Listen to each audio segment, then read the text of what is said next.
വിവിധ ആവശ്യങ്ങൾ ഉന്നയിച്ചുകൊണ്ട് BSNL പെൻഷൻ തൊഴിലാളികൾ പെരുമ്പാവൂരിൽ പ്രതിഷേധ ധർണ സംഘടിപ്പിച്ചു.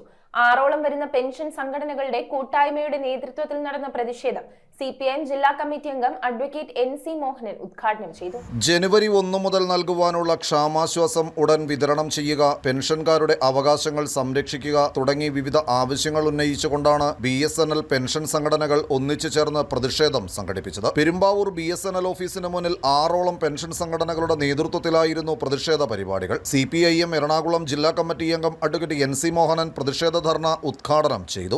BSNLനെ ഈ വിധത്തിൽ തകർത്തു തരിപ്പണമാക്കിയതിന്റെ രാഷ്ട്രീയം എന്തെന്നുള്ള ചോദ്യത്തിന്റെ ഉത്തരമായിരിക്കും BSNLിലെ ഉൾപ്പെടെയുള്ള പെൻഷൻ പറ്റിയ ജീവനക്കാരോട് ഗവൺമെന്റ് സ്വീകരിക്കുന്ന സമീപനം. CA നാരായണൻ അധ്യക്ഷത വഹിച്ച പ്രതിഷേധ പരിപാടിയിൽ നേതാക്കളായ KR Prakash, A Krishnan, AV Kuriakose, PK Padmanabhan Nair, Mathew K Kuriakose, AM Varghese, PK Mathai, PS Surendran തുടങ്ങിയവർ സംസാരിച്ചു. കേന്ദ്ര ഗവൺമെന്റ് നടപ്പാക്കിക്കൊണ്ടിരിക്കുന്ന പെൻഷൻ പറ്റിയ ജീവനക്കാർക്കെതിരായിട്ടുള്ള നിഷേധാത്മകമായ സമീപനത്തിനെതിരായി രാജ്യവ്യാപകമായി നടത്തുന്ന ഈ പ്രക്ഷോഭണത്തിന് ഇന്നാട്ടിലെ മുഴുവൻ നല്ലവരായ നാട്ടുകാരുടെയും സഹായ സഹകരണങ്ങൾ കൂടി ഉണ്ടാകണമെന്ന് ഈ അവസരത്തിൽ ഞങ്ങൾ അഭ്യർത്ഥിക്കുകയാണ്. News bureau, Perumbavoor.